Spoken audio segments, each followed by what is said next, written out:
8 ہجری میں جب مکہ فتح ہو گیا تو اب سارے عرب میں مسلمانوں کا مقابلہ کرنے والی کوئی طاقت نہ تھی۔ البتہ مکہ اور طائف کے درمیان تو بہت بڑے قبیلے آباد تھے جو بنو حوازن اور بنو ثقیف کہلاتے تھے۔ یہ لوگ نہ تو مسلمانوں کے ساتھی تھے اور نہ قریش مکہ کے۔ انہیں فکر پیدا ہوئی کہ مسلمان فتح مکہ کے بعد ہم پر حملہ کریں گے، اس لیے وہ جنگ کے لیے آمادہ ہو گئے۔ انہوں نے بہت بڑا لشکر جمع کیا۔ جب حضور صلی اللہ علیہ وآلہ وسلم کو اس تیاری کا پتہ چلا تو آپ صلی اللہ علیہ وآلہ وسلم نے فوراً مسلمانوں کو آگے بڑھنے کا حکم دیا۔ 10,000 مہاجر اور انصار آپ صلی اللہ علیہ وآلہ وسلم کے ہمراہ مدینہ سے آئے تھے۔ 2,000 مکہ کے نو مسلم شامل ہوئے۔ کل 12,000 کا مضبوط لشکر مکہ سے طائف کی طرف چل کھڑا ہوا۔ دشمن وادی حنین کے دونوں جانب گھات میں بیٹھ کر اسلامی لشکر کا انتظار کرنے لگا۔ صبح کاذب کے وقت مسلمان وادی کی پیچیدہ گزرگاہوں سے ہو کر نشیب کی طرف بڑھے تو دشمن نے گھات سے نکل کر اچانک حملہ کر دیا۔ مسلمان گھبرا اٹھے۔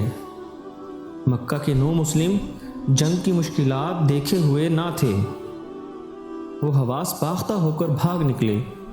ان کی دیکھا دیکھی باقی اسلامی لشکر میں بھی کھلبلی مچ گئی۔ حضرت نبی اکرم صلی اللہ علیہ وآلہ وسلم وادی کے داہنی جانب تھے۔ لوگوں نے آپ صلی اللہ علیہ وآلہ وسلم کو تنہا چھوڑ دیا۔ صرف حضرت ابوبکر صدیق رضی اللہ تعالی عنہ، حضرت عمر رضی اللہ تعالی عنہ، حضرت علی رضی اللہ تعالی عنہ، حضرت عباس رضی اللہ تعالی عنہ اور دیگر صحابہ کی چھوٹی سی جماعت آپ کے ساتھ رہ گئی۔ اس مقام پر حضور صلی اللہ علیہ وآلہ وسلم نے جو بہادری اور جرأت دکھائی وہ اپنی مثال آپ تھی۔ حضور صلی اللہ علیہ وآلہ وسلم اپنے سفید خچر دلدل نامی پر سوار تھے۔ حضرت عباس رضی اللہ تعالی عنہ اس کی لگام تھامے ہوئے تھے۔ آپ صلی اللہ علیہ وآلہ وسلم بلند آواز سے فرما رہے تھے، انا النبی لا کذب، انا ابن عبد المطلب، میں نبی ہوں، اس میں کوئی جھوٹ نہیں، میں عبد المطلب کا بیٹا ہوں۔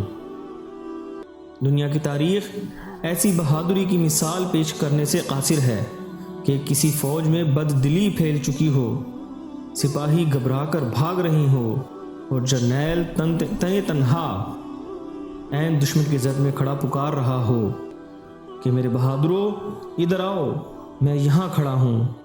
یہ نبی برحق کی شجاعت کا حیران کر دینے والا معجزہ تھا۔ حضور صلی اللہ علیہ وآلہ وسلم کے پکارنے پر مسلمانوں میں زندگی کی روح پیدا ہو گئی۔ وہ پوری قوت سے دشمن کا مقابلہ کرتے ہوئے واپس آنے شروع ہو گئے۔ بہت سے راہ میں دشمن سے لڑنے لگے۔ صرف 100 کے قریب حضور صلی اللہ تعالی علیہ وآلہ وسلم تک پہنچ سکے۔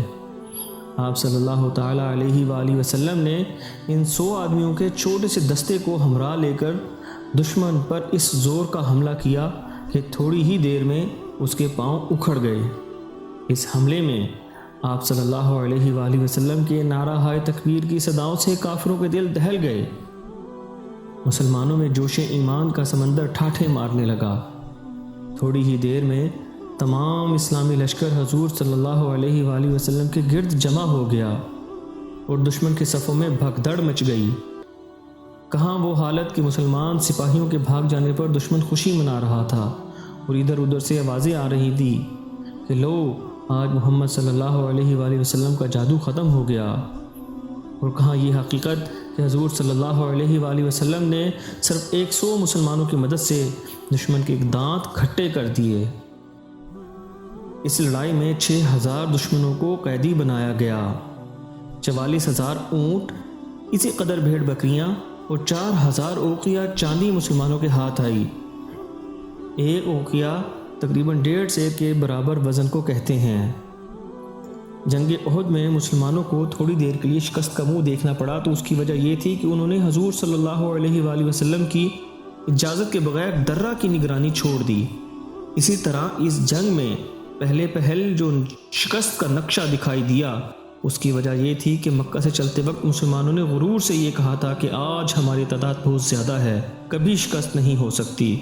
خدا نے انہیں اس غرور کی سزا دی اور بتا دیا کہ کفر پر غالب آنے کے لیے تعداد کی زیادتی اتنا کام نہیں کر سکتی جتنا ایمان اور عمل کی زیادتی۔